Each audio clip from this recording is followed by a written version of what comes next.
How would you feel if you're standing in your driveway with your 5-year-old son and somebody just comes by and takes a shot at you? It's exactly what happened to our next guest, and in this video, we're going to talk about what he did to survive. Hi, I'm Kevin Michalowski, Director of Content for the U.S. Concealed Carry Association. And if you're new to this channel, you need to know we are here to prepare responsible gun owners to avoid danger, save lives, and keep their loved ones safe. The best way to do that is with our award-winning training and education. Now let's get right into this story. I'm here with Michael Waller. Michael, somebody just came and took a shot at you. You're standing there with your boy and somebody took a shot at you. Tell us a little bit about what happened. How you guys doing? My name is Michael Waller, owner of NJ's Firearms, also Protect One. It's in Knoxville, Tennessee. It's an outdoor shooting range and training facility. Memorial Day, I was just leaving a training event held by Kevin Dixie called the No Other Choice Train and Learn the Industry event. Gunman approached me in the alley on the 27th around 3:48. So right in broad daylight. Broad daylight. Unfortunate, someone had to lose their life, but I was definitely grateful. I had my firearm, and I had the proper mindset and skill set behind it. Just definitely blessed, and that was unfortunate because God did approach me. So you're leaving a training event, a firearms training event, I assume, and that's probably the perfect time, if there is a good time. I mean, you were just thinking about this kind of stuff. Tell us a little bit about what happened. I mean, the guy just walked up, any words exchanged, anything, just start shooting? Yeah, I was walking in the alley, grabbed my son, I was holding his hand, walked about maybe 10 to 15 feet. The door was about 20 feet to the right. Literally, like I just said, leaving the event, I had a bunch of lint in my pocket from on the road, coming from St. Louis, Missouri. Emptied my trash in the trash can. Had my son, and gunman just came out of nowhere, yelling and threatening me with just throwing up gang signs. Assumed that I was a gang member inside Chicago, which happens a lot in especially like the little village area in particular with African Americans. Starts to approach me as with his right hand he was throwing up gang signs. With his with his left hand he was throwing up gang signs, and with his right hand he then proceeded to pull out a firearm. Yeah. When I seen the firearm, kind of was definitely in fear for my life at that moment and for my son. Yeah, absolutely. I decided to back up. I shielded him first, behind the house, but Chicago's everything's really tight, so kind of pushed him off to the side softly and got him behind some cover, and then I went for my firearm. And as I went for my firearm, the gunman opened fire on me with my son. Yeah, and you said at the beginning, unfortunately, that somebody had to lose their life. Yeah. Tell us a little bit about the training that you went through, and why was that important to basically get you out of this situation alive? Training, having the proper, having the proper mindset is the most important. And what training were you going through that day? What did you just walked out of? It was a training event in St. Louis, Missouri, held by Kevin Dixie. It's called Train and Learn the Industry event. We trained with firearms. We trained with just some of the best content creators in the industry and just networking and things like that. Yeah. Literally right before, not even 16 hours after leaving that event, I, fired over anywhere between 3,000 or 4,000 rounds. Yeah. A lot of that was KD's ammo too. He probably pissed off now because he could have sold that for a lot of money right now.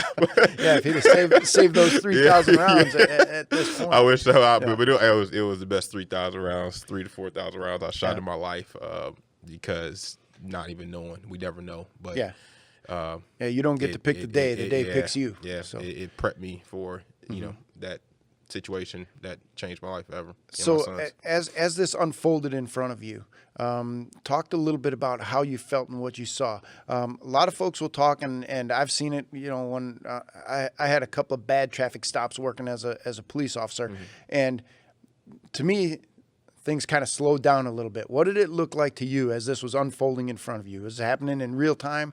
Did it slow down? I mean, talk to us a little bit about the physiology, what you saw. Well, I'll just break down the story. As I went for my firearm after I shielded my son behind cover, when he whipped off that round, I did hear a loud bang, I knew it was a gunshot. Yeah. But immediately my body went into what I know now as tunnel vision. Sorry, excuse me if I kind of. No, I have understand. a lot of things to say, but still Yeah. to this day, it's kind of. This is it's a little tough to talk yeah. about. I understand that. So. But as I went for my firearm, he fired off a round, and I'm now in this tunnel vision. I then actually raise my firearm and take shots at him. Bad guys don't really train, so gratefully, because you know that round missed me. But when he missed me, that was probably the biggest mistake he made, because then me defending my son and defending myself, was on high alert. I shot at him, hitting him in the upper body. Don't know exactly where, but I did hit him in the upper body, and then we're exchanging gunfire. A lot of people think, I'm pretty sure Kevin, being a police officer, but when you get shot in movies, one time it's like, he falls out. Yeah. It's not like that in real life. Keep shooting till the threat stops. To the threat stops. So I've got a lot of bad feedback of people telling me, hey, you don't train the proper way because you shot a guy in the head, and, that's kind of what stopped the threat that day. That's what was actually even, that was one of the only shots at one particular moment in that gunfight that was offered to me. And I was grateful that I was able to take that shot even at that distance. And, I did unfortunately hit him in the head, and he did die. It's unfortunate, us as here, responsible gun owners, we don't want to take a life, but sometimes it's necessary, because me and my son are still alive today. Yeah, he's coming there to take your life. That was his intent. And I will tell people all the time, if you're facing an imminent deadly threat, you can put a bullet into somebody anywhere. That's going to slow him down a little bit and at least give you an advantage. So I like what you said there. You take the shot that presents itself, because out there. Immediately following the incident, what did you do? Aftermath. Police got to call 911. Definitely got to call 911. I'm from Chicago, Morgan Park, South Side. I know what kind of country I live in. It's a great one, but we do have the issue of just the racial issue. We live in different times. We live in better times. I'm definitely grateful for that, but I am a brown-skinned male. I do understand if I call 911 and I do have a firearm in my hand, it may go differently for me. Yeah. So it's that's something I also deal with. After that shooting, I immediately called 911. Make sure I had my gun either holstered or taken off of me. That's what I encourage anyone to do if you are in that situation, no matter your skin color, because you can get shot regardless. I'm not throwing a race thing, but at the Cops same time, gonna arrive. They're scared too. Yeah, they're scared too. They got a job to do, and I understand that and respect that. I took my gun off of me, had my hands where he can see. He can see him. When he approached me, by the grace of God, it went the right way. They didn't handcuff me. Didn't think that I was actually I've never been arrested before. I had handcuffs on me until that day. And I'm like, what's going on? I get, put your hands behind your back. That's just standard procedure as a police officer, as you know, Kevin. You're going to secure the scene and make sure that you have to do the job. I had no problem with that. I then was put in the back of a police car. The gunman was brought out on a stretcher. They were trying to, I think, get him back, to life, revive him, and they actually were able to, but he later died 3 days later in the hospital. I was put in the back of the police car, took him to a local Chicago station. Chicago has like different precincts and stuff like that, major city. So they took me to the local one. They honestly didn't really know how to deal with that. It went great for me as far as the cops. They were really polite to me, and they I felt pretty comfortable speaking during that, because this interrogation room and things like that, they had to put me through. So, I mean, everything went pretty good for the most part. USCCA would have definitely been a huge plus around at that time, because, it's, those are things that you guys do and you guys provide here. And having that lawyer just on standby, calling the number on the back of that card makes things so much more easier versus you just like running around with a chicken with your head cut off kind of. Yeah. So you were not a member when this happened? I was not a member. Not a member at the time when the shooting happened. I want to go back to the event there because this is one thing that not a lot of people think about, and I need to ask this question. Yeah. Your son was there. What happened to your son? Now we got a 5-year-old boy. The cops are putting you in a car. What are they doing with your son? Well, my son, after the shooting, and I turned around and saw him, and by the grace of God, he was still standing. Still the slowest turn of my life because I'm looking back, and he's right there. But he was definitely traumatized. It's a lot for a 5-year-old kid at the time. He was about to turn 6 to go through. After the shooting, and I grabbed him, we immediately brought him to the rental car we were in and kind of shielded him behind like a bunch of luggage and stuff like that. Literally, was just coming from St. Louis, as I said, shielded him behind a bunch of luggage and stuff like that. Police got there. They let him go with my girlfriend. And that's kind of where he stayed because I obviously went in the back of the police car. But yeah. So your girlfriend was there as well, or did she have to? She was inside the house. Inside when the I house banged on waiting. the door and she heard all the gunfire, she came out and she then, to shield him, protect him. So let me ask you this one too, because it's something I tell people all the time, and you might forget in the middle of it. Were you looking for accomplices? Were you looking for other people after the shooting ended? I usually say bad guys run in groups. Yeah. And you said you shielded your boy, so you obviously were thinking that this might not be over. Without a doubt. It's unfortunately I skipped that step, but you don't skip it kind of when you in this muscle memory. I that's kind of you'd be surprised as no matter even if you only took a few basic training classes, you'd be surprised what your instincts can do, especially as a father or parent. I immediately scanned the situation after the shooting. Pretty excessive actually. Went all the way up to him and scanned, looked inside, kind of made sure everything was good, tried to secure a firearm. Just completely 360 scanned the area, but it was I immediately did that right after the shooting. It's definitely necessary. So absolutely. And again, all of this stuff rolls out of the training. I mean, this stuff doesn't happen. People don't do this unless they've picked it up somewhere before. And how much training did you have prior to this event? I mean, were you training regularly once a month, or was it a couple times a year? What was it like? Okay. Well, I got in the gun industry when I was barely 18 years old. Started working for an AR-15 manufacturer company in Yorkville, Illinois, called Civilian Force Arms. They were the first African-American AR-15 manufacturer company. I was the lead armor there. So I had a lot of experience behind just guns and just like loading them and building them.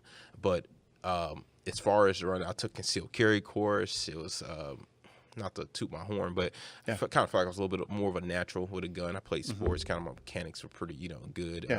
So I was able to handle a gun really easily compared to maybe some people. Well, if you're not afraid of them, you understand how they work. It was, I've always been a gun nut my whole life. I played sports, basketball and stuff like that growing up, but, the guns became like another thing for me. But I will honestly say, I humbly say this, the event in St. Louis, Train and Learn, was my first official actually training with a gun. So a lot of people didn't think that, but it was. But I had a lot of experience just loading it. That was my job, literally, just building guns, put it on the rack, build gun, put it on the rack, unload it, shoot, test fire. We had bullet bunkers and all that stuff. So I wasn't a gun was definitely I was used to handling it for sure. But And where do you carry? Is it on? I carry appendix carry. Appendix carry? I carry appendix. It's feels a little bit more comfortable for me. Easier for me to grab my gun. It's all about how you train. There's nothing wrong really. Kind of where you carry. It's just all your how you train with a firearm. And obviously you got the gun into action quickly enough to preserve your own life, to protect your son, stuff like that. What sort of things would you tell people who might be carrying a gun for self-defense? What would you tell them to do or to, I guess, expect in a situation like this, or before they get to that situation? So what piece of advice beforehand, and then I'll ask you the same question again, what should they do during deadly force situation like Well, this? I mean, I like that question, Kevin. But before, because if it's nothing wrong, if you have the opportunity to run away from a fight, I would encourage you to do it. Nobody wants to have to kill. Like I said before, we're responsible gun owners. We don't want to have to take life. Sometimes it's just necessary. But I do think before using just having you'd be surprised some of the tools you can have. Just training. Again, I just train with the gun because you never know when it's going to happen, and if it does, you can possibly prevent it just by doing just steps before. Just you may need a flashlight. A bad guy sees a flashlight. A bad guy see you on the phone. He see you're aware of the your surroundings. It's things like that can possibly prevent even you being in a shooting, which everyone wants. Yeah, and then during the shooting, during this situation, do you remember? Obviously, you remember moving your son to safety. Do you remember moving off the X, getting? Were you looking for cover, or were you just engaging this guy head on? Well, a few things. I didn't really have cover. I had concealment. I was behind a fence. But it still worked in my advantage. The gunman was actually behind real cover. He was behind concrete, pavement. I mean, he had the best cover you could pretty much have. Yeah. I mean, I immediately after I heard the round go off, I immediately got off the X. Movement, shoot, move, communicate is very important. I immediately got off the X. Took shots at him. I was still in, at that moment was in his kind of in his sights, as you will say, and at least in the area where he was firing at me. But I continued to move even while firing.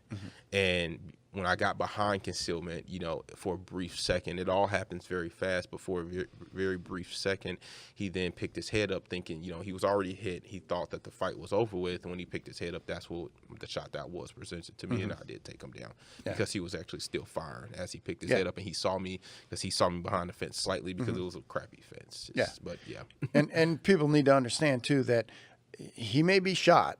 He's still got his gun in his hand, without a doubt. And you're still within X number of yards. I mean, that's the line of sight unbroken by cover. That's how far that bullet will go. I commend you for thinking that way. Keep shooting till he stops, till he's done. That's exactly what needs to be done in a situation like that. And the moving and shooting. So now let's talk a little bit about after. Okay, now this is, we're a year or more out from this. This was 2019, right? Yeah. So what have you been doing since then to maintain or improve your skills and keep you on that track to make sure that if, God forbid, this ever happens again, as you played this in your mind, would you do anything differently, or what would you want to be able to do better to make sure that the fight ends faster, or that there's less danger to you? Got you. Well, first, pray. Get if you're not religious, then I understand, but stay in the church. Get some counseling, because that's a very traumatizing situation to be in for anyone, no matter your age or whatever. But train. After that shooting, I didn't have the mindset that, hey, I'm just really, really good. I'm just, I'm man. I can, I can do whatever I got to do. I immediately saw the things I did weak, and I reached out back out to Kevin Dixie, and all the other firearms instructors in the country, and I immediately went into training like heads on. Yeah. And I've been a training nut ever since then, because it's a great feeling, learning something new that could potentially save your life or others. So. Yeah, and I think it's people need to understand too that rapidly evolving situation like this, you're shooting, you're moving, and then the guy presents a shot, and suddenly it comes down to your marksmanship skill. You had put that front sight where it needed to go to stop that fight immediately. Yeah. I tell people, there's a lot of things you got to practice about gunfighting, but the basics got to be there first. You got to be able to operate that firearm and put the round on target, because you're responsible for it, and that's how you're going to end the fight is making sure that, honestly, I saw a quote the other day. It said, "Bleed last." You want to be the last guy to start bleeding when you're in a fight, because then that gives you the advantage. I tell people all the time. I don't want to bleed at all. Yeah. I don't want to bleed at all. I tell people all the time that getting shot substantially reduces your chances of winning the gunfight. I'm happy you made it. I love being able to sit here and talk to you and see how that goes. So, anything else as we wrap this up? Anything else that you need to feel like you need to get the word out and tell people what they should be doing, or how does this work? I love the fact that you said stay in the church and get counseling, because this is something that everyone thinks, I got my gun, I'm going to solve this problem, I'm going to save my life, and it's going to be okay. This is a traumatic situation. So as it unfolds and you're looking forward at your life right now, what would you tell people to do and what it's like afterwards? Again, stay in the church, get counseling, seek. Don't feel shy to reach out to your 2A community, your brothers, your sisters, because they're going to be there to help you. We do have, unfortunately, we deal with some, just like in any community, some bad things, but we are a pretty supportive community, and I love that, because it was the people around me, people like you guys here at USCCA, people, my brother Kevin Dixie, Ken Scott, Dustin with Springfield. The list goes on. Prime Protection, they all reached out to me. They were there to support me and help me. Don't feel bad. Reach out to those people, and there's nothing. They're a shoulder that you can lean on. That's the best thing I can really tell people. Your family, your loved ones. My son was the biggest. Counseling, or he was whenever I get to think about that shooting, that incident, I go back and I look at him, and it kind of makes it all okay. I know what I did it for. Always remember, we are responsible gun owners. We're not gonna take life just for no reason. So train with the gun. Always I stress training. Have the proper mindset. If you need help, reach out to people. Like I said, use your people, use your community, use your family. That's what they're there for. So yeah, absolutely. And I like to tell people all the time, the bad guys just don't care. This guy's shooting at you while you're with your son. He didn't even case of mistaken identity. He didn't know who you were. He thought you were somebody else. He's just going to start shooting. Yep. We have to be the people who care enough to, without a doubt, to train, to respond appropriately. And that follow-up, that you did, call 911, make sure your son is safe, make sure that you're dealing with the police officers properly when they show up there. Yep. This is all things that people don't seem to think about when they strap a gun on their hip and think they're going to protect themselves. So, Well, Michael, before we go, I want to thank you again for being here, and I want to give you an opportunity. You mentioned that you run a firearms business and a firearms training business. Tell us a little bit about that. What do you do? Where do you do it? Well, I'm a FFL, youngest African American in the country, first one at the age of 25 in the state of Illinois. I'm a FFL in Illinois, Richmond Park to be exact. Firearms dealer, sell guns, accessories, parts, ammunition. What's the name of your business? MJ's Firearms. MJ's Firearms. Yes, MJ's Firearms in Richmond Park, Illinois. Now, imagine in Illinois, there's probably not too many FFLs out there. They make it pretty tough. Yeah, they do. They make it really, really tough. It's insane, Chicago gun laws and things like that. But run the FFL, the MJ's Firearms business. Also, I'm the new owner of Protect One. It's a outdoor shooting range and training facility I'm building in Knoxville, Tennessee. So you guys be looking for that, because you guys can find us even on Instagram, Facebook, mjsfirearms.com, TikTok. We're on it all now. So yeah, you got to get the word out. So thank you very much, and we wish you all the best with your business. I'm sure gun sales are booming now, like with everybody else. It's insane in training. So I tell people also, before we go, you guys can please sign up for Kevin Dixie's Train and Learn the Industry event. It's held on Memorial Day weekend.